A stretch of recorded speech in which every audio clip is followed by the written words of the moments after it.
So hello and welcome to a brand new episode of the DNF1 Podcast. My name is Adam, your host for this episode, and joining me once again, my co-host, Mr. Courtney I. Courtney, good evening to you.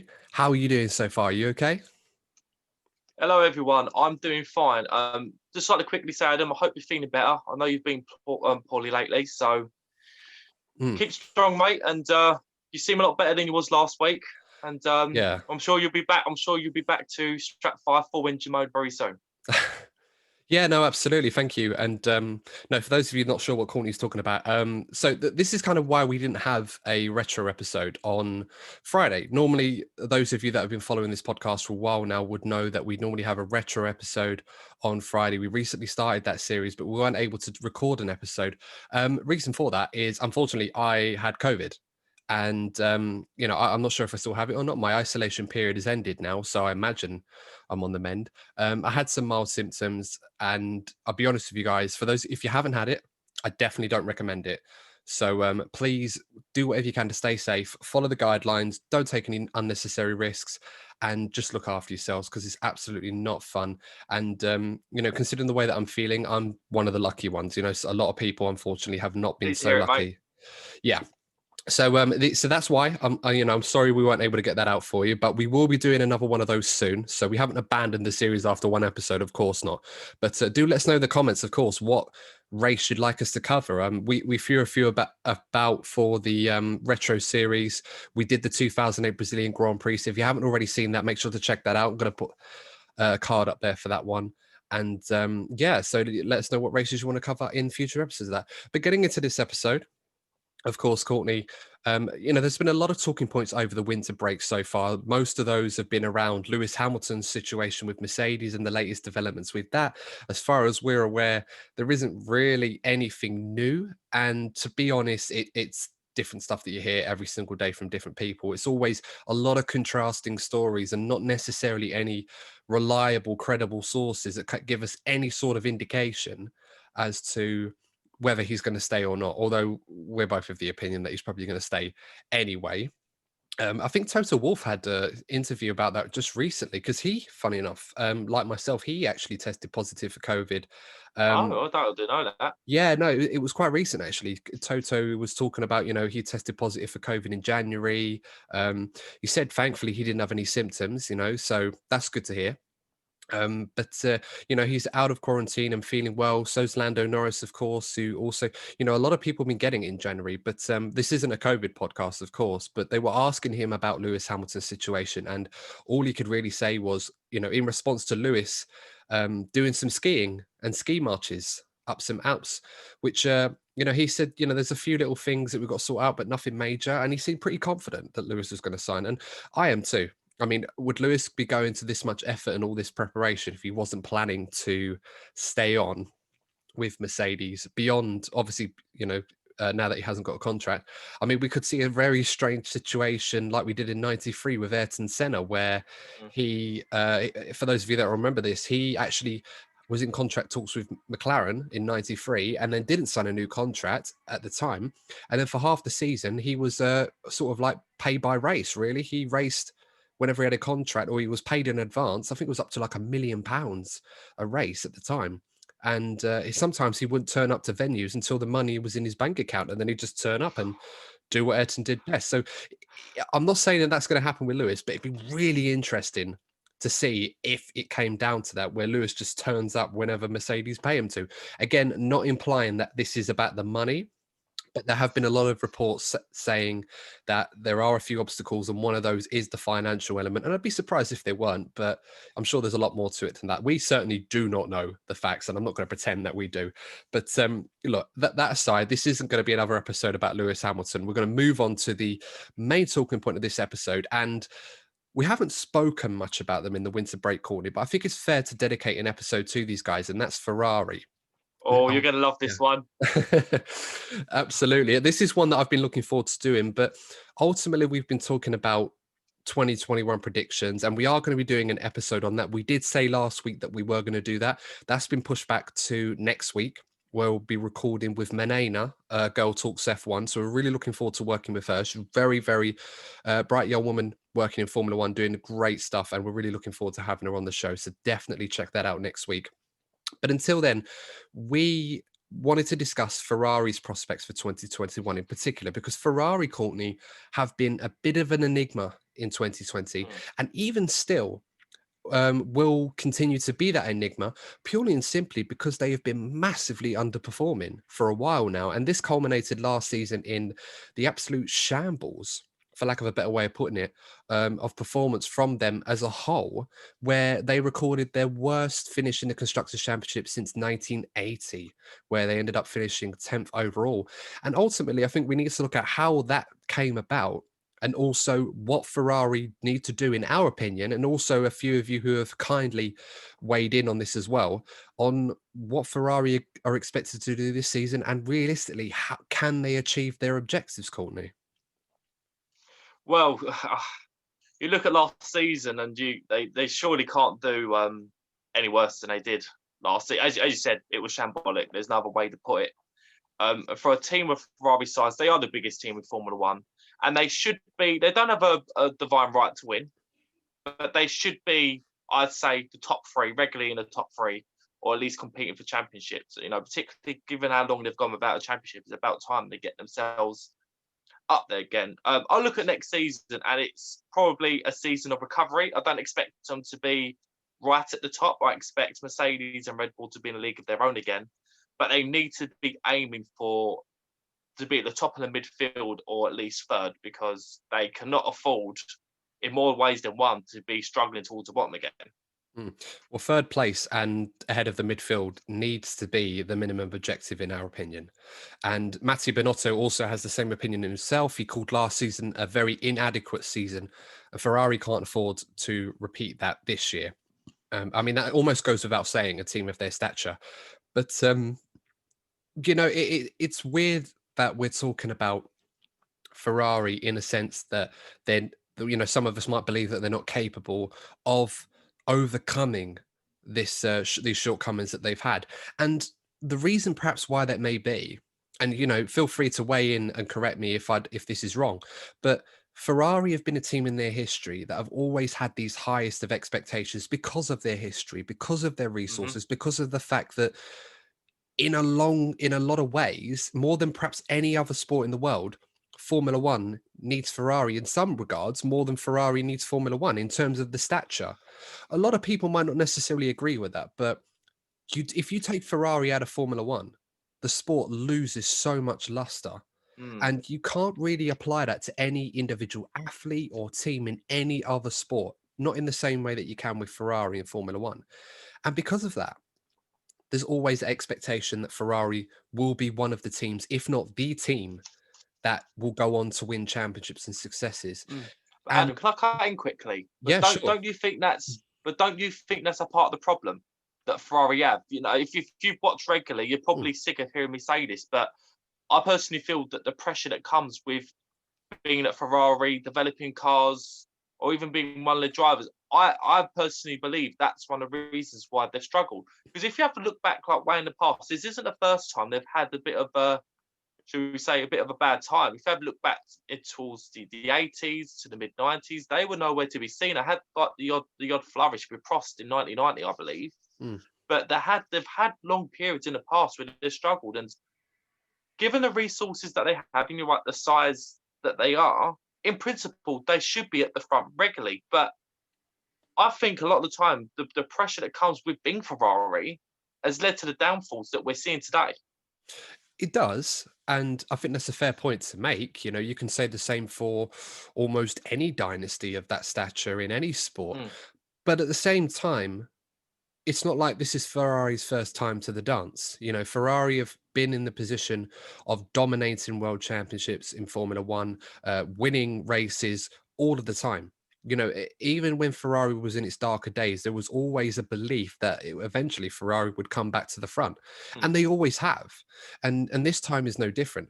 My argument is that there is a fear that despite what people were saying at Ferrari, and it's very easy to take what they're saying at a value where, yes, Ferrari will eventually come back. We need Ferrari to come back. But there is always that fear that because of the fact that they've underperformed so often, especially in this modern era, that Mm. it's not as straightforward as it may seem. Like, you can see reports and stories that come out in the the Italian national press, so about the engine, for example, the quality of this engine. But there are conflicting reports on both That's sides right. saying this engine is going to be amazing, or it's not going to be as good as they think it is. And, we've seen this for a while now, and more often than not, it tends to be the latter, where Ferrari end up coming up short and in quite some margin. So there is that added pressure, I agree, and naturally that will come from being a top team. But I think it stems more about the fact that because of Ferrari's reputation of being a team that has not lived up to the expectations that it sets, and rightly so, the results don't lie in that regard. It adds more pressure to them in terms of are the people there right now, or the current processes or structures that exist at the moment at Maranello, are they good enough to take Ferrari back to the top, or take it from the midfield to the top team on the grid in the same way that Mercedes did back in the early 2010s, the big restructuring there, and it all came together. There's a lot of reasons we can look into as to which way you think on that one, but let's dissect this bit by bit, and let's have a look at what we think needs to be improved at Ferrari and what they're trying to do. And then let's decide whether or not how realistic these aims are, because I think you and I can both agree that being ahead of the midfield, yes, that's the minimum target, but it's also a very realistic target. I don't think anyone thinks that Ferrari are going to, have an incredible winter break with this carryover into 2021, and then all of a sudden be challenging Mercedes and Lewis Hamilton in the same way that they were in 2018 and 2017. That's not going to happen. So we can forget that. But of course, as I said, it might be more realistic to target McLaren, who at this point were the third best constructor, and Aston Martin and Alpine, of course, formerly Renault, and maintaining any advantage they had over AlphaTauri. So let's get into it, and let's look at, the important elements at Ferrari and where we feel they need to improve in order to make their objectives or meet their targets of a third place finish in 2021. So the first things first, the primary objective that Ferrari need to achieve in order to realize their targets is to improve the engine. Absolutely. Now, the engine, as we know, for those of you that obviously aren't aware of how Ferrari got into the predicament that they were in, back in 2019, Ferrari had, at the time, the best power unit on the grid. They'd not only spent the last couple of years catching Mercedes, they'd raised the bar and set it to a level that not even Mercedes could match up to. So at the time, there seemed to be some level of wrongdoing, and Ferrari at some places had as much as a 25 brake horsepower, not percent, 25 brake horsepower advantage over Mercedes in particular. And then, of course, there were a lot of technical directives that were being looked into at Ferrari with the engine regulations and the legality of it, which were never formally proved in the investigation. It must be stressed that this was the case. But in cooperation with Ferrari, there were some, how can I say, refining of the regulations to remove any sort of loopholes. In cooperation with Ferrari, the FIA had set these in place, but at a cost. Ferrari had to make a revised engine at very, very short notice, implying that some of the things that they were doing were not in the true spirit of the sport, or at least in the true spirit of the regulations. So this ended up creating a situation where Ferrari were 25 brake horsepower ahead of Mercedes, and then all of a sudden were 40 brake horsepower down. And that takes into account everything that had happened over the winter break, where Mercedes had made improvements in their performance, etc., etc. Ferrari ended up going from being the best engine manufacturer to being the worst. The double-edged swords with this was that not only did Ferrari lose its engine performance advantage, but because of the freeze in development over the season, Ferrari were not able to recoup any of this back in season. And this was a huge blow to them at the time, Courtney. There are a couple of issues. The first you've already raised. There are conflicting reports, so they could have made a big game coming into this season, or it could well be minuscule. It might be disappointing. We won't know until we get into the first race, because even in testing, we know there's a lot of sandbagging. And also, the other problem is, let's not forget the other manufacturers for our Mercedes, Honda, and Renault. They don't stand still either. And the problem with Formula One is, if you get, metaphorically speaking, they were pulled down, weren't they? They were dragged down in terms of engine performance. they're pretty much handicapped.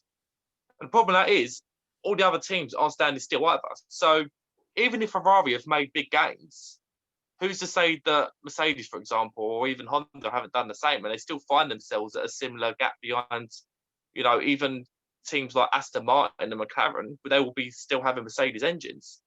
So that could become an issue for them. If there's still a massive gap in terms of engine performance, they could find themselves struggling to compete against teams like McLaren and Aston Martin.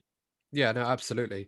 And, of these reports that we're referring to, from the Italian media, some have been saying that Ferrari's engine superfast project, if you like, has been relatively successful in trying to recoup around about 30 to 35 brake horsepower, which is quite a lot in Formula One. Yeah, I mean, we're talking about these cars that engine performance wise can churn out as much as 1,000 brake horsepower today, and that is incredibly important. So you'd think, where does 35 extra come into that? But it really does make a difference.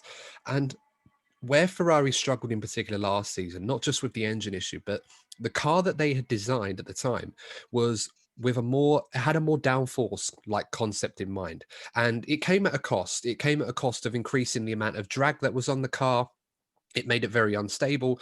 And the way around that was Ferrari were hoping to have the power unit that they would have had if it would found that Ferrari were in breach of the regulations. Again, we don't know if that's true in terms of if they were, but upon the evidence that we got, it seemed that Ferrari weren't exactly operating under the rules in the right spirit. So let's assume that that they weren't, and they'd lost whatever advantage they had or what they would have had with the engine that we never saw, and ended up having to make a revised engine at short notice, which was well down on power. And they also had a very draggy car because of this new concept. They couldn't just make a new car overnight. They were stuck with what they had.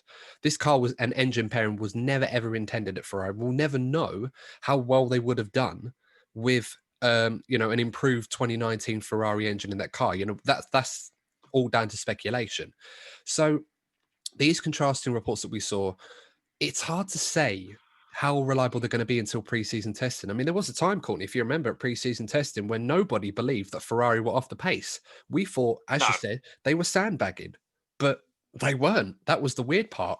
For once, it's, I don't know. It's so tough to tell where they're gonna, like, as I've already said, we won't know until the first race.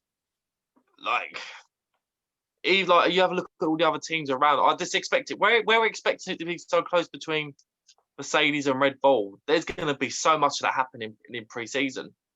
So yeah, until we get to the first, and I'm sure it's frustrating for Ferrari fans because they're waiting so long to see, is our team going to be finally up there again?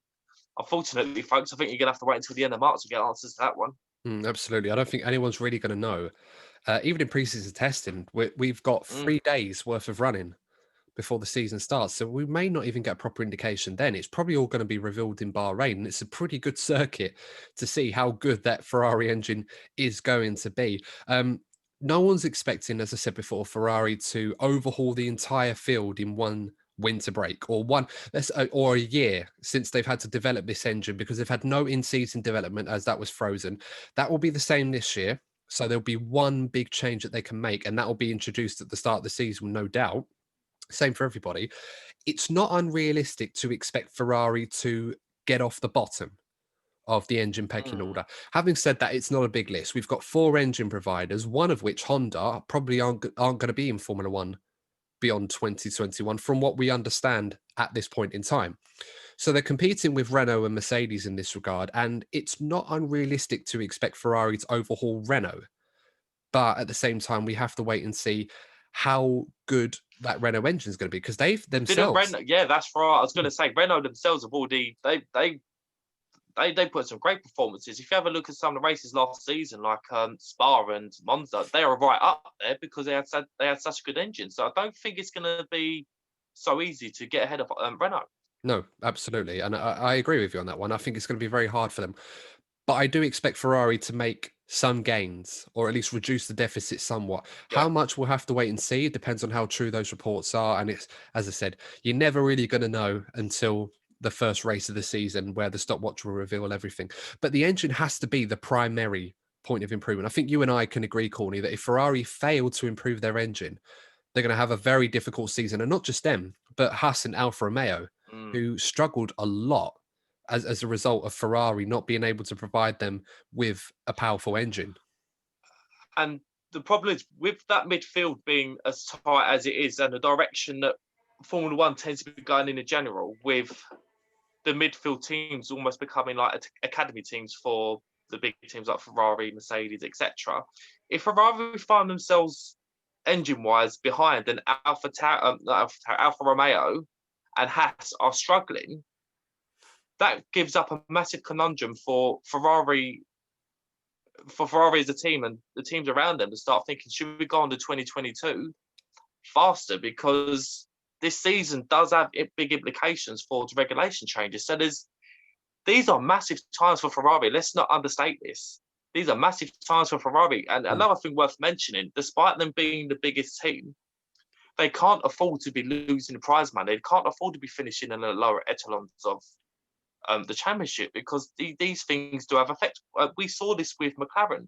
When McLaren started to struggle, they struggled to get sponsorship, they struggled to get investment, and these things can tend to snowball in a negative way. So let's not understate this. This season is massive for Ferrari. Well, this is like we were saying at the beginning of the episode, is that just because Ferrari have all the resources and the tools available to be a success does not guarantee that it will. And I think no team more than anyone else in Formula One, like Ferrari, have had everything that you could possibly want and not lived up to expectations. And this is ultimately why Ferrari have not won a championship since 2008 constructors wise, and a driver's won since 2007. It's a long time. Forget the Mercedes dominance. Every Mercedes, McLaren, Red Bull have all had even Braun all had their periods where they were successful, and Ferrari every time always came up short or didn't meet expectations for one reason or another. And it's just one thing. And even if it is, it's always something else. So if they address one issue, there's a new one that surfaces itself and costs them more. So this is a bit unique, where there's like multiple issues that Ferrari do need to address. This is not an easy fix. And I think, it brings us nicely to the next part, Courtney, is, we talked about the engine. The other issue was the car. Now, I'm glad you mentioned McLaren back when they signed up with Honda back in 2015, because a lot of people probably felt at the time that McLaren's decline started then. Reality was, it started about 2 years before that, in 2013. That McLaren have not, excluding this season, McLaren have not really had a competitive car since 2012, when arguably they had the best car after the last race of the season. They never carried that over. Lewis Hamilton left the team, and, it probably took a lot of knowledge and technical, prowess with him that McLaren probably could have benefited from that Mercedes did instead. Make of that what you will. But over time, they really struggled to get it right. And then, of course, Honda came along, and that gave McLaren almost a bit of a buffer, especially with Fernando Alonso, to point the blame at Honda and their inefficiencies. Now, let's not get things twisted. There were issues at Honda. The engine was very unreliable. Fuel management was terrible. The power output was not very good. They were almost like they were running with one shoe on. The Fernando Alonso made the famous GP2 comments and, everything else. That was blockbuster radio stuff. Absolutely found it hilarious. And I can't wait to see more of that from Fernando this season. Hopefully he will have much better fortunes than he did last time. But what that meant is that when McLaren changed to Renault, we started to see that the car was not as good as McLaren thought it was. It's almost as if perhaps they were trying to convince us so much that it wasn't their fault, that they almost took it as a surprise themselves that their car was an absolute false dawn. And Ferrari are having the same issue as well. It's very easy to look at the engine, and we've said this already, being the primary area that they need to improve on, but it's very easy to ignore the fact that the rest of the car was not very good. Let's be honest. The reason why they went that draggy concept to get more downforce is because they knew that the downforce was not good compared to Mercedes. That's the area they needed to improve on, and probably why they had a bad 2019 season, because the engine was fantastic, albeit not necessarily legal. But without that engine, it kind of exposed the other areas of the car where they struggled. And I think you and I will agree, Courtney, one of the areas in particular was the lack of rear end stability. It was terrible. Yeah. It was like driving a 3-wheeled shopping trolley on an oily floor through Tesco's. It's absolutely terrible. And it culminated a lot in not just Charles Leclerc's performances not being consistent at times, but really affected Sebastian Vettel in his final seasons for Ferrari. When it comes to the aero part, it's very easy to say, oh yeah, we can just get back up to the top, But Ferrari have definitely suffered again due to the successes that Mercedes and Red Bull have had. Because for Ferrari to get to the top, let's think about it this way: for Ferrari to get to the top aerodynamically, they have to outwit Adrian Newey at Red Bull, which we saw, but we've seen throughout his career. I still think today he's still the best aero designer. So they have to outwit Adrian Newey. And also, they have to do the same with James Allison at Mercedes, because James Allison's contribution to Mercedes has definitely contributed to their continued dominance after 2016. Because we all thought that the Mercedes dominance was mainly down to the engine. But the influence that James Allison has had, particularly from 2018 onwards, it's definitely kept Mercedes at the very top. So for Ferrari to do this, they have to outwit two of the best designers in the sport. One of which they had at their own team for some time. Yeah, that's right. In James Allison. It's crazy when you think about it, because, Ferrari have got very, very good people there. And, we mentioned some names in the past, like Aldo Costa, Rory Byrne, two of the people that were very, very significant in the success they had at the early 2000s. And in a large way, Rory Byrne in particular, very, very much involved in the 2017 car, which was challenging for the World Championship, which until it ran out of steam. Those people weren't really involved so much in these current cars, and it shows. Ferrari, as I mentioned, the rear instability was such a big factor. And I think a lot of people overlook this with Sebastian Vettel. I mean, yes, Sebastian was not performing anywhere near as good as we know he can, and anywhere near as good as we know he will at Aston Martin. I think anyone who knows anything about Formula One knows Sebastian will in some form be back with Aston Martin. Even if it's not at the very front of the grid, he's certainly going to be more prominent in those upper echelons, as you mentioned before, compared to what he was last season. So we can go into loads of reasons as to that. But the car itself was very poor. It was very draggy, as I already mentioned. They went with the aero concept. It didn't really work. The chassis wasn't great.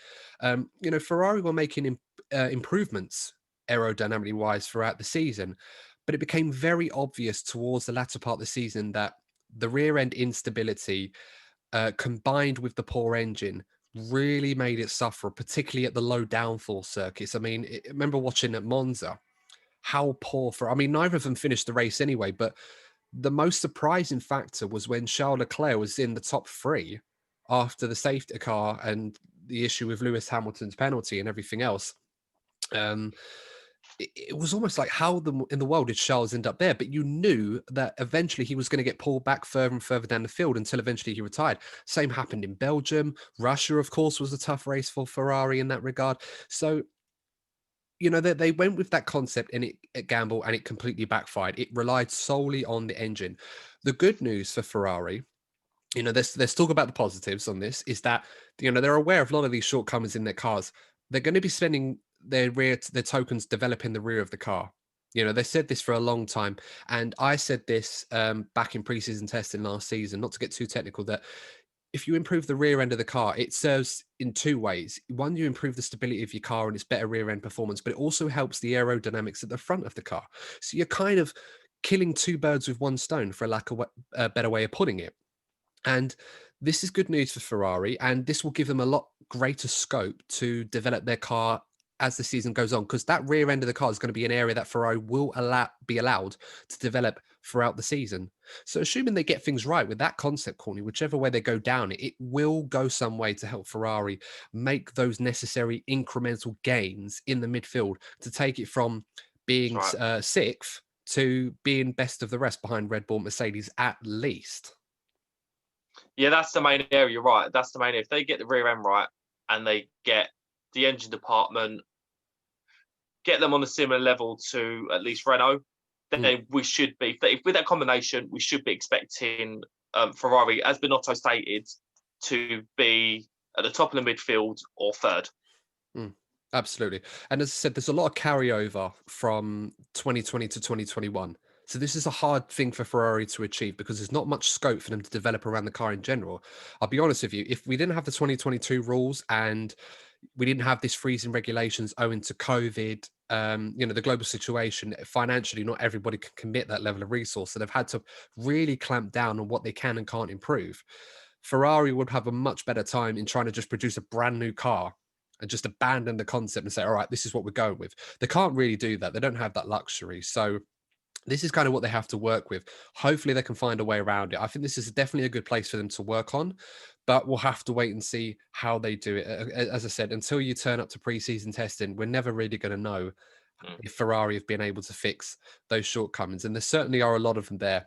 But, away from the car, the obvious things that we can see, there's always been organizational issues at Ferrari.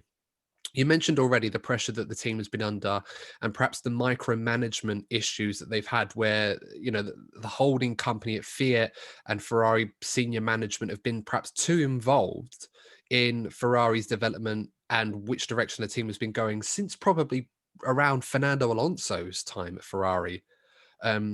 There's always been an issue in terms of development. And Ferrari, unlike other teams, they don't necessarily, until now at least, they don't necessarily work in an environment where they have all the separate departments that kind of work in tandem so that they have an agreed plan or outline. It's almost as if you have your blueprints and Ferrari operate this area, that area, that area, all loads of pieces of a jigsaw, and then try to put it all together. What you end up finding is certain situations where they don't really work in tandem with each other, and you end up with square pegs trying to put them in round holes. It doesn't really work in Formula One No. like that. But this is something Ferrari have struggled with for a long time. Recently, one way they've tried to combat this, and they introduced this halfway through last season. I don't know if you remember, Courtney, they did a story on Ferrari introducing what they called the performance development division. And this was a brand new initiative that in some ways was being headed up by Rory Byrne from an advisory perspective. It's now being headed up by Enrico Guardelli, who appropriately is named the head of performance and development. So he will be fronting that. Of course, this will be the first time that we would have seen the results of their labors and see how successful this development division is. And from what we understand, it's kind of like a senior layer. So you've got all your areas that are sort of delegated to different things, and then it all meets in the middle to sort of have the last check at that level to say, yep, that's great, that sign off part, to make sure it's all. So in a way, it's kind of like adding another layer to the current working structure at Ferrari. Whether that, results in better performance, I don't know. But Time will tell. I suppose would it make sense to say that Ferrari, as nice as it is that Ferrari have added another layer to this checking process, does that mean that they never had that before? That Ferrari just had all the other areas working different departments, and then they just all come together and say, look, there's your pieces, put the car together. To be honest, mate, it wouldn't surprise me in the slightest if that was the case. There definitely have been issues with the management there. They've needed a revamp for a very long time, so this could be the golden chalice that they need to really get themselves up there. But not just a one-off season. They need to be a team of that size. Need to be regularly competing at the front, and it does. And there needs to be a cultural shift, really. But these kind of managerial changes are a start, but they can't just rest on their laurels and leave it here. I mean, I say this when, a lot of people will be talking about the stuff that's going on track and the issues there. And don't get me wrong, I've not ignored those things because there are issues on track. I remember the pit stops in Bahrain when they were saying there were issues with the wheel nuts. It's even Sebastian Vettel himself mentioned, which caused a lot of delays in pit stops. Red Bull were churning out sub 2-second pit stops as if they were going out of fashion. Ferrari was struggling to make sub 3-second pit stops, and a lot of reasons for that. But the actual in-race antics aren't necessarily going to be Ferrari's priority for 2021. In a way, their mindset will be if the car is good and they get everything right in terms of the structure to make it quick, everything else just sort of fall into place. And that's kind of the ammo that Ferrari are going with for this season. They also mentioned a brand new simulator. that's going to go online around sort of halfway through the 2021 season. That's the plan. And again, this is something that I've found really strange, that we know Ferrari have had correlation issues with wind tunnels in terms of the data that they get there and on the dynos versus what they see on the actual track. They don't match up. They always seem to be either overestimating, very rarely underestimating the performance of their upgrades. Ferrari have not really had an underestimation of its car's performance since 2004. The story of that car famously. So it's something that Ferrari have had to address. And would you say it's a bit surprising that a team of Ferrari stature and resource have only now invested in the resources to put it on par with a team like Mercedes? I mean, we seem surprised that Ferrari can't keep up, but when you see stories like this, you think it's like Mercedes have got the PS5 and Ferrari are still playing with a PS2. Like, what's going on, guys? Well, you're right. It's shocking. Like, I've just automatically assumed that Ferrari did have all this up-to-date, standard-of-the-art technology to help them compete with the very front. But maybe this is another example of the management previously resting on their laurels, just thinking, we're Ferrari, we've got the money, we should be able to compete. You need to be ahead of the game, particularly Formula One. You need to be ahead of the game. You can't just be trying to just keep up with Ferrari, Mercedes, and Red Bull. You need to be thinking of ways to finding loopholes in the regulations, but to get ahead. But also, things like this, you should be getting the latest technology coming through. You should be actually even investing in brand new technology that other teams haven't thought of to get ahead. So it's mind-boggling to think that they're actually behind to the standard that they were. And this is the worrying thing, because this is also going to transpire to the quality of the 2022 car. Just because they're introducing this in the summer does not mean that Ferrari are going to have a 2022 car that's being properly correlated to this new simulator. I mean, future cars may benefit from it, but the next one won't. And it's going to be so important that they get these technical regulations correct, because if they don't, they're going to find that the reorder or the reshaping of the pecking order is going to see other teams ahead of them rather than more teams behind them. So it's a really important thing they need to get right. They are making steps in the right direction, but this is not the sort of news you want to hear as a Ferrari fan from a short-term perspective. It certainly needs to be perhaps more patience, but it's not something I expected to hear from Ferrari now. I kind of expect this to be on top of it. But look, I've been going on a lot about this. This is a subject that I am pretty well informed on, being an interest of mine in particular. Courtney, obviously you on the social media pages asked some of these followers to give some of their thoughts and expectations on Ferrari. What do you got? So first of all, George Allen seems to be sharing that sentiment. He expects Ferrari to do a little bit better compared to last season, but a little bit better for Ferrari, could see them go right up the championship. So even a little bit better would be good, and would be good enough for them. So fair play, George. I reckon, we're pretty much on the same boat on that one. Lee Wallington, a previous host, someone we should definitely get back on. He has very good insight, and I liked what he said here. He said Ferrari will be the best Ferrari powered team. So that would be a successful season for him if that was happening, wouldn't it, Adam? Yeah. Not that it's weird, because it's not something that you'd expect to really celebrate or consider Ferrari being the best Ferrari powered team. It almost goes without saying that the manufacturer should by nature be better than its customers. There were a few occasions last season where Kimi Raikkonen in particular ended up finishing higher than the works Ferraris did on outright pace. I think Belgium was the first time that they achieved that. It wasn't the only time. It was the first time it happened in about a decade or something like that. It was really crazy. I think, since a non-works Ferrari beat the works Ferraris without any retirements. It was madness. And it does sound silly, and we laugh about it. And in a way, it does prove that the issues that Ferrari were having with the car, not necessarily the engine, because they should, in theory, be running the same spec engine as what Ferrari were. So this is a worrying thing for them, that it's not an expectation. It should be a God-given almost, without saying, but that there is pressure on Ferrari that they can't afford this car to be any worse than what it was last season relative to its competition, because they don't want to get sucked into that battle again. Absolutely not.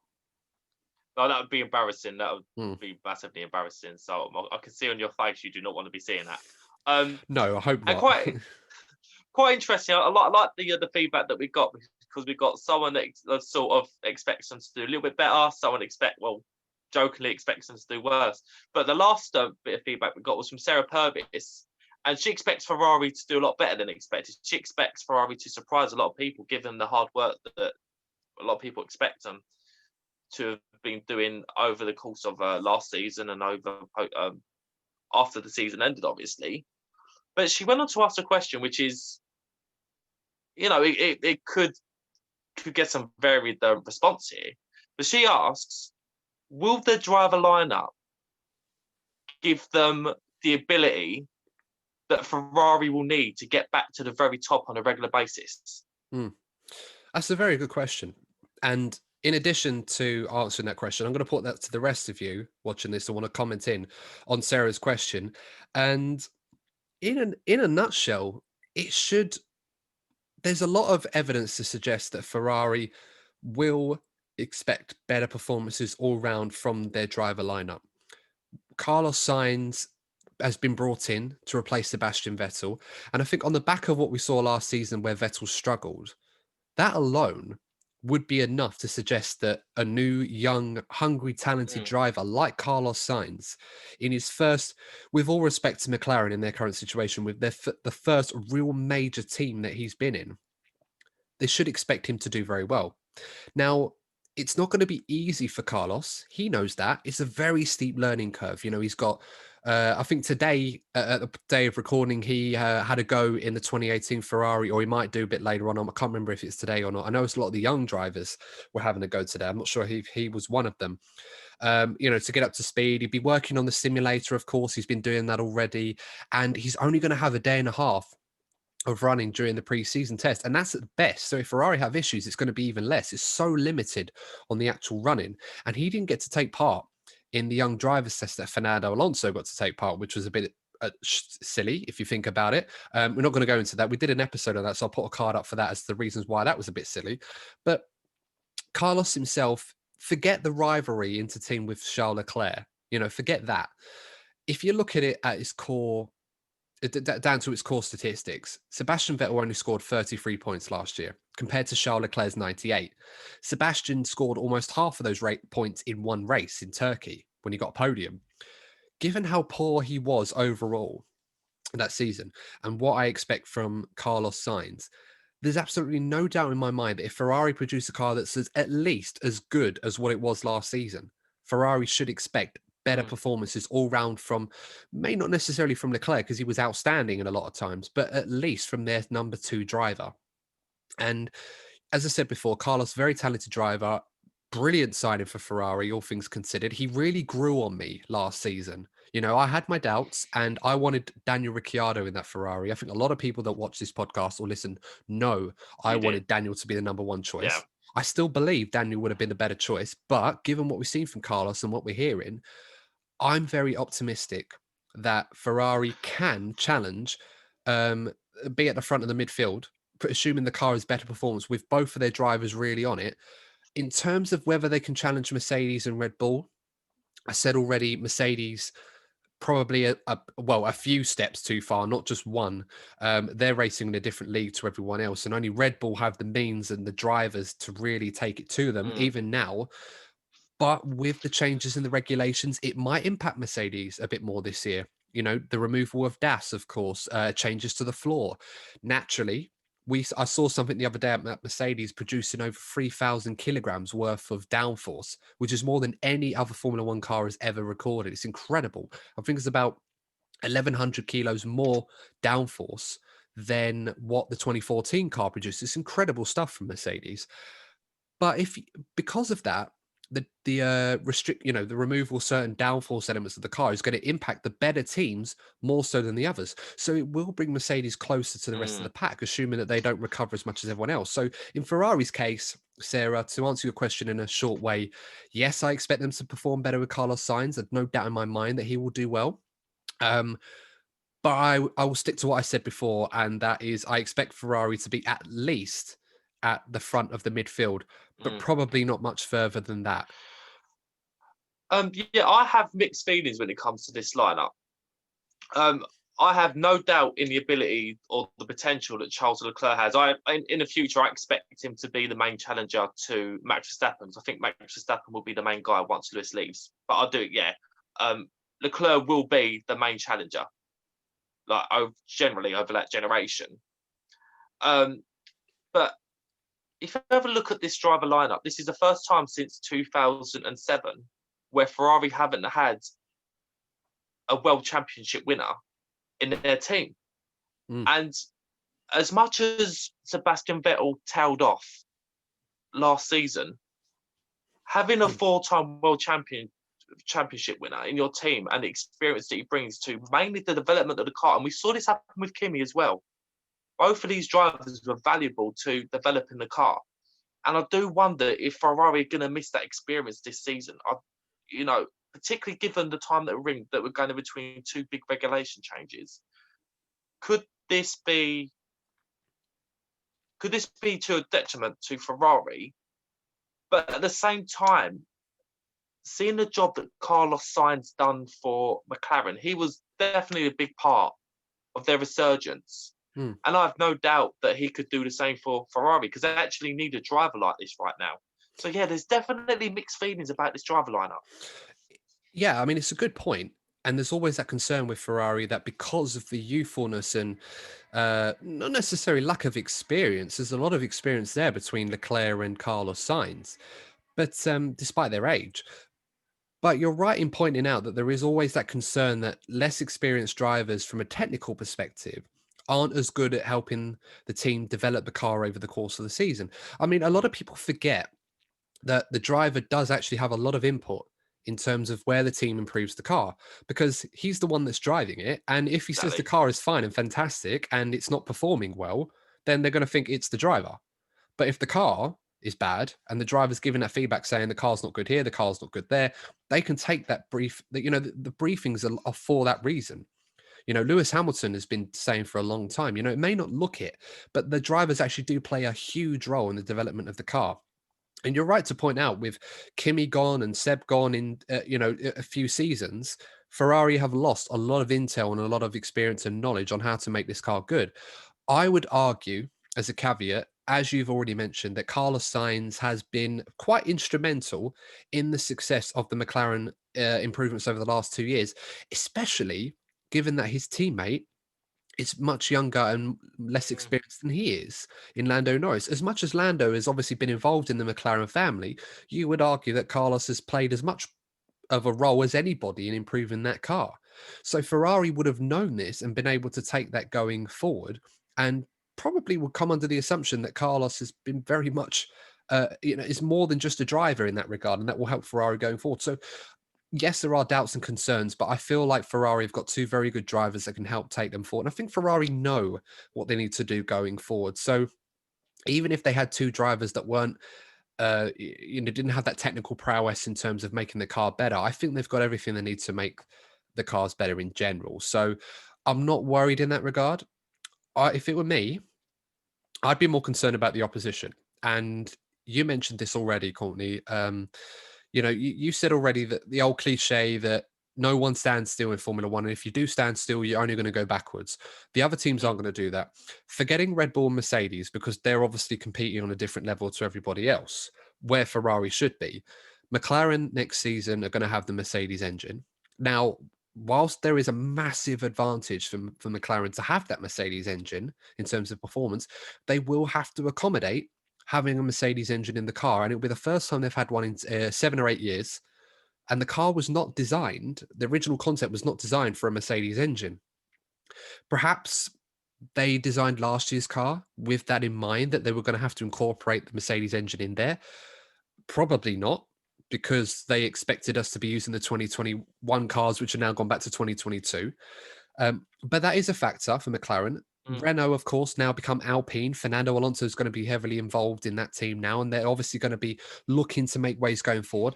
Aston Martin, let's not forget them, have got huge resources and huge backing, and Vettel as well, that will not only make them a more prominent challenger in the midfield immediately, but could make them a serious threat to that whole, to the championship in F1 in the future. Very much so. A lot of people tipping Aston Martin to be Mercedes' big challenger.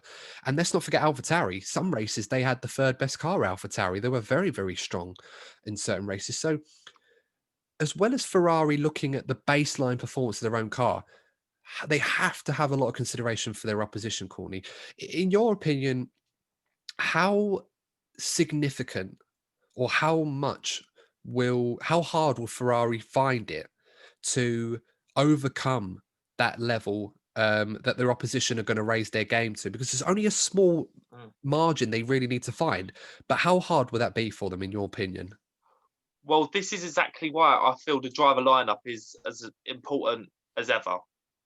With McLaren, they're on an upward trajectory. They have two competent drivers in Lando and Daniel Ricciardo, who will be very hungry, given this could be the first very good car he's had in a long time. So they're going to find that difficult. And with Aston Martin, definitely another team that's very hungry to be going for championships in the future. And what I find the most intriguing, I think this is going to happen quite a lot next season. I think that Ferrari are going to have a lot of battles with two of their exes in not only Sebastian Vettel, but Fernando Alonso. And I think for Ferrari, this season could be another soap opera for them. Yeah, I'm certainly in a weird sadistic way. I'm kind of hoping that it is for the entertainment of it. But I'm not going to lie. If Ferrari were on their own in third place, not quick enough to catch the Red Bulls, and the only battle that Leclerc and Sainz had was amongst each other, again, I would not be too amiss of that. But everyone wants to see a good show, and everyone wants to see Ferrari in the thick of it, not necessarily having it all their own way, regardless of what their objective is. But as I said, there's a lot to take, a lot to consider. We're talking about Ferrari as things that they need to improve on their own, almost as if that as a standalone will be enough to move them into the top three. It won't. They have to make sure that they not only improve their own performance, but they increase their performance at a curve that's much steeper or at a rate much better than everybody else's around them. So, that's something that they were doing towards the end of last season. They were making gains, but obviously not enough, because the margin between them and McLaren was way too big. McLaren was 70 odd points ahead. Looking to 2021 and beyond, to wrap this episode up, Mattia Binotto himself has said that Ferrari have got a lot to balance in terms of their priorities for 2021 and 2022. John Elkann, of course, earlier in the season said he did not expect Ferrari to be competitive until 2022 at the earliest. And Louis Camilleri, unfortunately, has had to retire earlier than usual for personal reasons. Not sure why that was, but he had very much had this long-term sustainability approach embedded in Ferrari's plans going forward. But now he's gone. He was very much a big backer of Binotto, one of his key allies at board level. Binotto's kind of got a difficult decision on his plate in terms of development going forward. So I'm going to put the question to you, what you think they should do and what you think will happen. First of all, Ferrari have mentioned, and Binotto has mentioned, that he can't afford another inadequate season like last year. And he believes that if Ferrari have a similar level of difficulty at the start of the 2021 season, they may have to shift the bias towards 2021 rather than focus primarily on 2022. They don't want to write this season off. But given that in mind, first of all, do you think Ferrari should adopt that approach? And if they have to adopt that approach, do you feel that Binotto himself might end up being on borrowed time in terms of a team principle? Well, the problem that Ferrari have is the short-term, long-term dilemma. It depends how far behind Ferrari are. I think if Ferrari are sort of in the sort of centre, shall we say, of the championship, maybe fourth, maybe fifth, then I think that would be comfortable enough for them to move on to 2022, because they have to get that right. If they don't get 2022 right, they could find themselves behind for quite a few years, and that could be almost catastrophic for them as a team. Doesn't matter how big you are. It could be catastrophic for them. But at the same time, as we stated earlier on in the episode, if they are so far behind at the start of the season, they have to be finishing high enough in the table to be getting the funding. So it's the conundrum is short term, long term, but it does depend where they start. If they're at the bottom, they have to put the resources to catch up. But if they're in the midfield, safely in the midfield, then they should definitely be looking at 2022 to get them closer to the top when the regulations change. There's not much carryover for 2022. I think probably the only significant carryover will be the engine. So there is reason for Ferrari to focus on the engine in the short term and the long term as well. In terms of Mattia Binotto, as I already said, he had Louis Camilleri, who was a huge backer of him. And in a lot of ways, I've not really felt that Mattia Binotto as a team principal has done a bad job, but I also feel that perhaps his expertise should be more at the technical level rather than at the helm at Ferrari. Like, people talked about the success of Mauricio Arriva compared to Mattia Binotto, the different styles and approaches, and perhaps the relationship they had before, where Matty was like the number two to Maurizio, and that they were in, he was running the show, Matty was doing the technical stuff behind the scenes. Perhaps Ferrari's management kind of took them both out of their comfort zones and kind of made things worse rather than better. But given the structure that they have at the moment, if Ferrari have an equally difficult season and have to prioritize or make that decision, do you feel that Binotto will be on borrowed time and that he won't be able to see this project through? Because there are a lot of questions over whether or not he can actually lead Ferrari to their former glories. And let's be honest, Courtney, team principals at Ferrari have been sacked for a lot less. If they get 2022 wrong, then Ferrari will be in full crisis mode, and I expect him to leave. If they get 2021 wrong in order to get 2022 right, I think he'll be okay. And 2022 is huge. I mean, we cannot understate how important it is to get this right, because if Ferrari prioritize 2021 too much and don't develop the 2022 car enough in the way that they failed to do so with the engine in 2014, it's going to shape the pecking order for years to come. And as I said already, Ferrari are aiming to win a world championship in 2022, or win races in 2022 at least. They could find themselves not even in the midfield battle and languishing at the back. And if you think it can't happen to them, well, it's happened to Williams, it's happened to McLaren, it's happened to all right, no one as big as Ferrari, but sometimes you can chuck as much money as you want at a project, but if you're not allocating the right resources, by the time the budget caps get introduced, Ferrari will not have the luxury of being able to spend 3 or 4 times more than anyone else to fix these issues. Correct. They won't have that luxury. So, let us know what you guys think. I myself have been rambling on for ages on this Ferrari topic, but it is important to find out what you guys think about this, where you think Ferrari are going to be next season. How do you think they're going to perform? How's Carlos Sainz going to do with Leclerc? We haven't talked too much about the teammate rivalry between them. I personally don't think there's going to be much of an issue between the two at first. I think it may take a year or so before Ferrari start to have any sorts of issues between those two fighting for dominance in their team. What do you think, Courtney? Not sure. Given how Carlos Sainz was with Max Verstappen when he first come along, he'll be very keen to stake his claim very soon.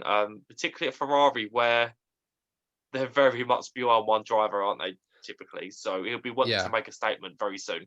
No, absolutely. And whilst I don't think Carlos is going to try and ruffle feathers too soon, it's probably fair to say that Leclerc is certainly not as subservient in this position as Lando Norris was. And I mean this with a great respect for Lando Norris, because I don't believe he plans on being a number 2 driver forever, but he's the sort of driver that knows that he needs to build his portfolio up. And he has challenged Carlos a lot in the McLaren. But I know Leclerc is not going to want to surrender a position that he wrestled away from Sebastian Vettel to the new Latin sensation, if you like, for lack of a better way of putting it. But I don't think there's any more we can say on this, guys. But let us know what you think. How do you think Ferrari are going to perform next season? What areas do you think Ferrari needs to focus on in order to have a good 2021?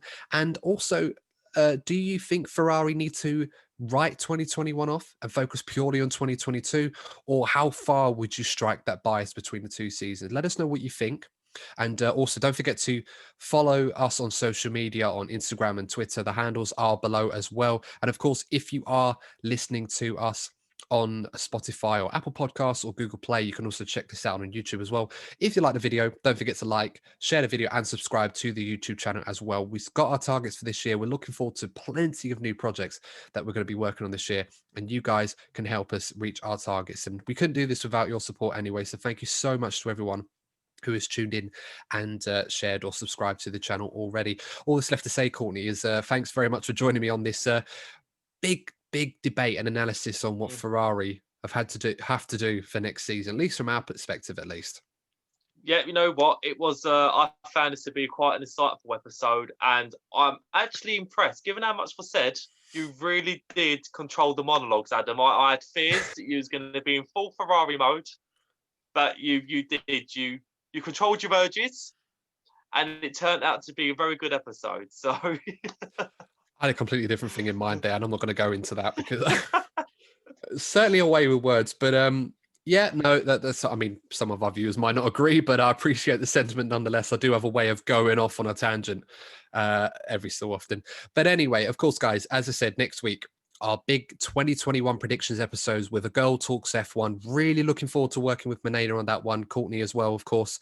Looking forward to getting her insight, your insight as well, and also our own. Let us know as well on the comments. We're also going to be putting out some requests for you guys to put predictions out for 2021. When we do, let us know what you think. What are your predictions for 2021?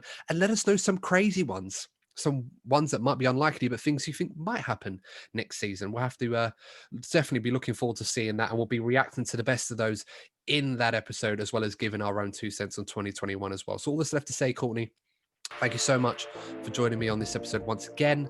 And thank you guys for tuning in. Make sure to stay safe as always. And we'll see you in the next episode of the DNF1 podcast. Take care. See you soon.